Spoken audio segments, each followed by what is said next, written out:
I'm in the process of packing for an 8-day kayaking trip, and I thought I would document this process.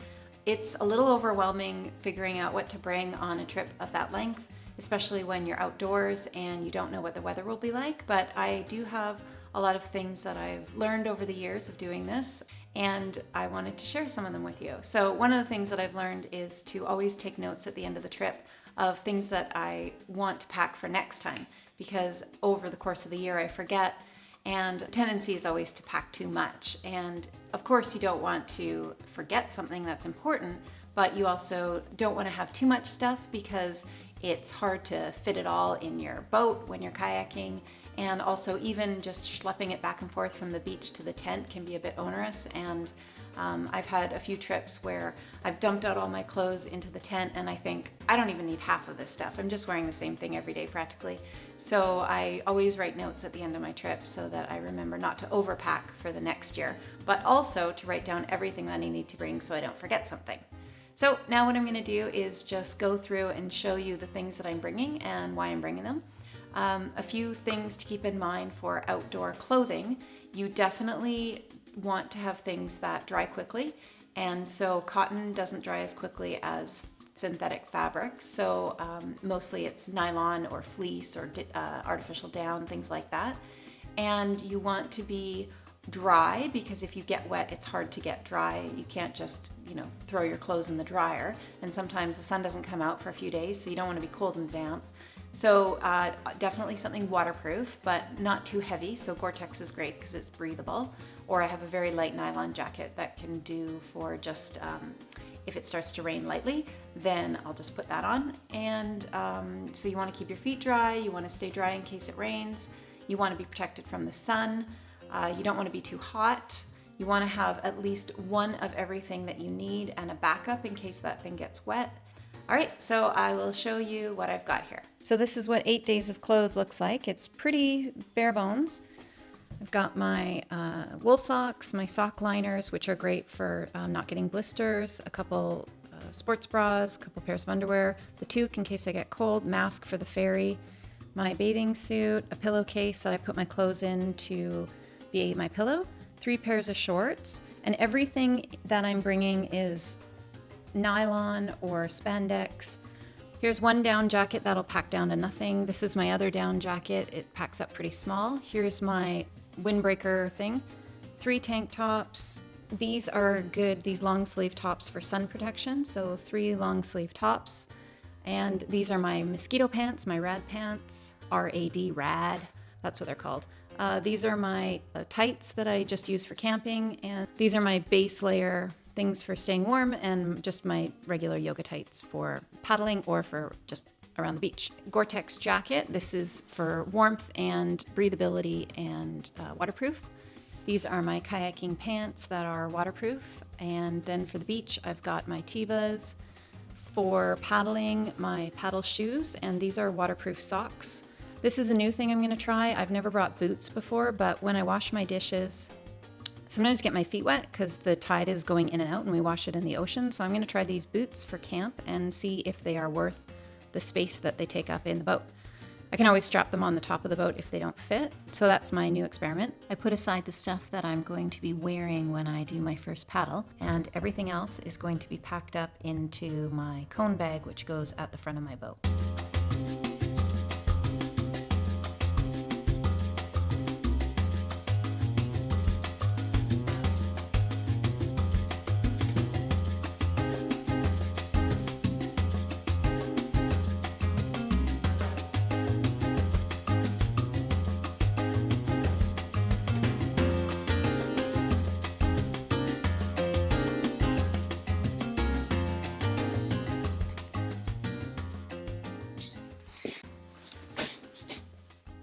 These IKEA bags are handy for carrying all the dry bags.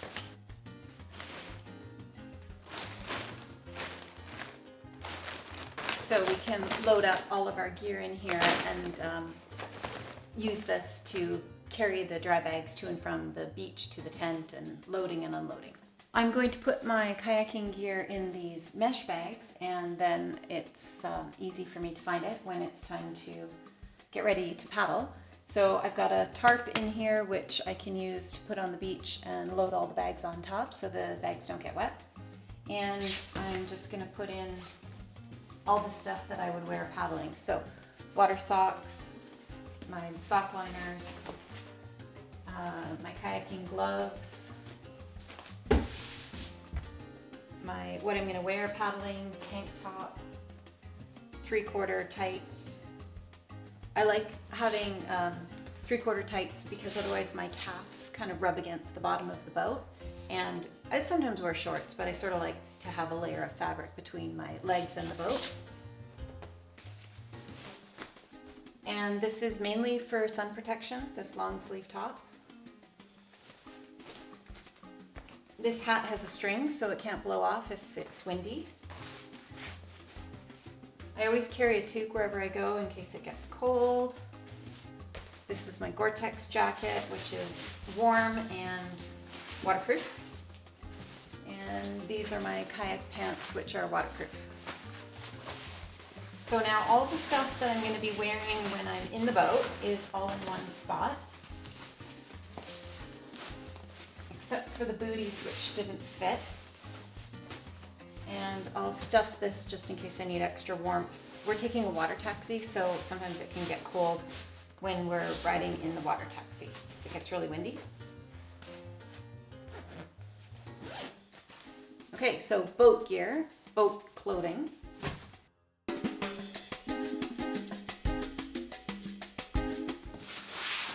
And this is what I use to put the stuff that I need to paddle with. So the seat, the blow-up seat that I sit on, the life jacket,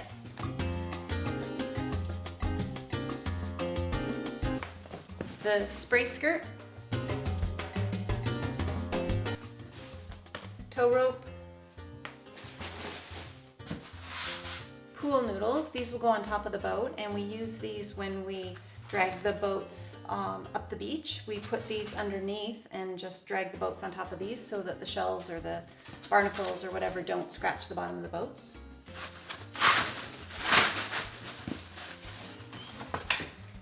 Paddle.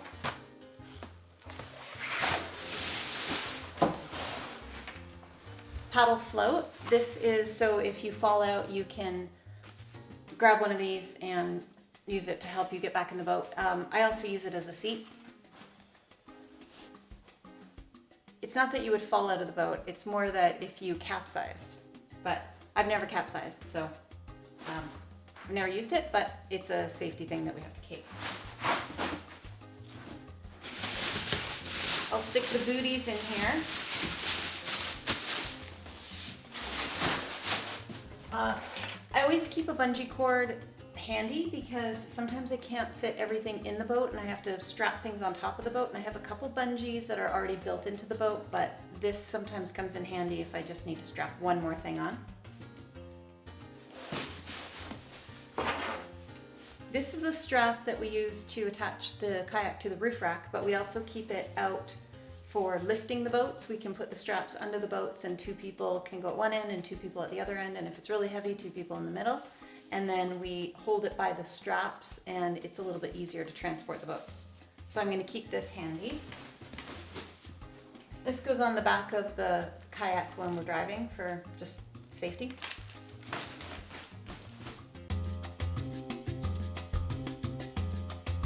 It really helps to have a checklist to check to make sure you haven't forgotten anything when it comes to gear. So you can make your own, and you can also get them online from different kayaking websites. It gives you a lot of peace of mind to make sure that you know that you haven't forgotten anything important.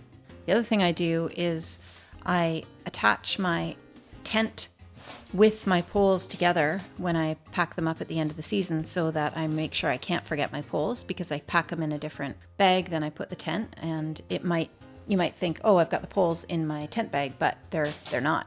And this is also a little tarp that I wanted to bring, and so I just attached it all together to make sure that I couldn't forget anything. So I've got my sleeping bag here, which will compress down into probably half of that stuff sack, and my thermarest, tent, poles, tarp, another tarp, I've got a water filter purification thing that I've brought on dozens of trips and never used, but it's easier to bring a water filter thing than it is to bring a ton of extra water. It'll all compress pretty tightly.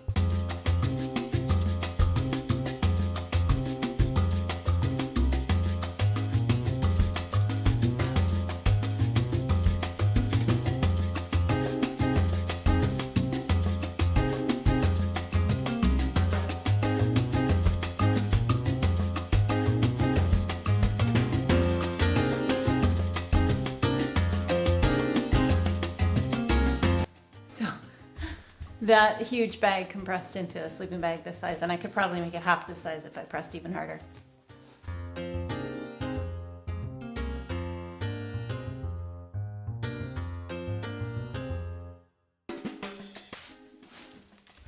Okay, this yoga mat it can get strapped onto the top of the boat, so that's gonna come with me. It's super lightweight. Next, I'm gonna put together my kitchen bag. I put it all in this bag and I'll just pack it together as tightly compacted as I can. So I just want to get as many things packed in as I can, so even if it's not kitchen related, I can still use this space to put things in there. Anything that has to be waterproofed, I'll put in Ziploc bags. So here's my portable speaker, and I thought it would be a good way to keep it from getting banged around if it's in the pot.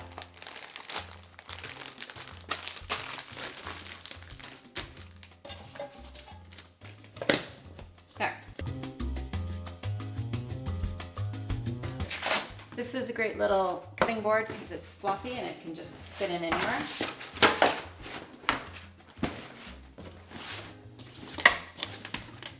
Bowl, fork, knife, spoon, sharp knife. This can be a stirrer or a flipper.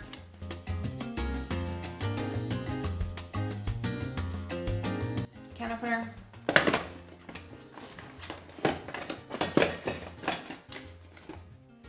So if you've ever been on a hiking trip, packing for kayaking is quite luxurious by comparison because you're not carrying all the weight on your back, you're just stuffing it in the boat and paddling. And it's not really much harder to paddle a full boat than an empty boat. So you can take along quite a number of luxury items on a kayaking trip. Not quite as much as car camping, but way more than backpacking.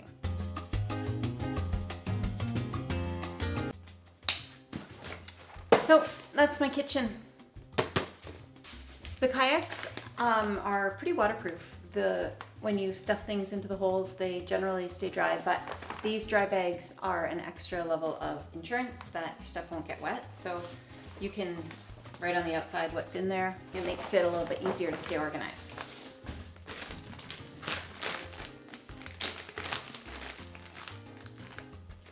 So here's my first aid kit.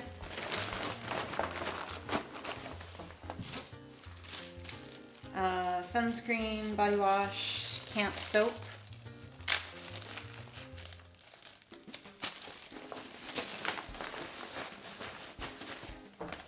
Toiletries, toothbrush, toothpaste, deodorant, earplugs, dental floss, face wash, sunscreen,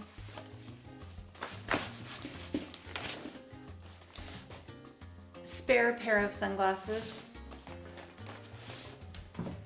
These are my prescription sunglasses. It's a lot easier than dealing with contacts when you don't have access to running water and there's a lot of sand around, so that helps a lot.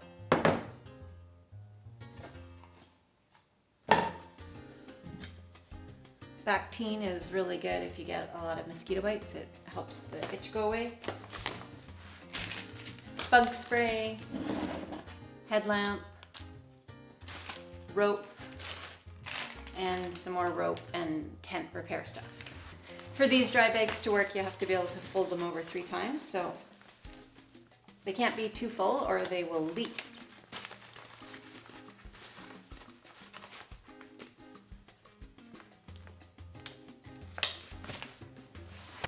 The amount of water you need really varies based on how hot it is outside and also what kind of food you bring. So if you're boiling rice and pasta and potatoes, you'll need a lot more water than if you're not doing that. So I use about 2.25 liters of water per day, and I don't tend to boil a lot of food, but I do drink a lot of water. So I'm going to fill these 2 containers with tap water, and that will be 10 liters total. And I'm hoping I'm going to need 18 liters for the trip. So 10 with that. And then what I'm going to do is fill some Ziploc bags with water and freeze them. And that will be my drinking water as well as cooler packs to keep my food cold. And I'll fill up one of these juice jugs with water just to have like a refill in a plastic container.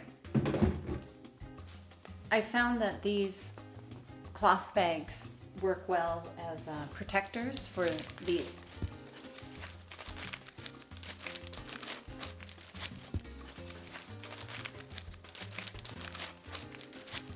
And what I like about these foil water containers is they're reusable. And when I'm done with them, I don't have to carry the plastic container from the water. They scrunch down into just a tiny little package. So there's 5 liters. It's always a challenge to keep the food cold. So what we do is we freeze as much as we can. And then when we're traveling in the cars, we use our coolers to keep the food cold. But we can't fit this in the kayak. So then we transfer the food into cooler bags. So this has some insulation, and after all the food is eaten, it packs up pretty tight. This one has a plastic container and it insulates better than the collapsible ones. So I would just strap this onto the back of my boat when I'm done with it. It could also be a washing bin. And this keeps food pretty cold. And this one is one that has insulation as well as an air pocket. So you can fill it up by inflating it and then tightening this. And so you've got a layer of air all the way around. And this will work as a pretty good freezer bag as well. So it packs up pretty compactly. This is everything I need to bring on an 8-day kayaking trip other than the food. And I'm going to buy the food the morning that we leave so that produce stays as fresh as possible for the whole 8 days.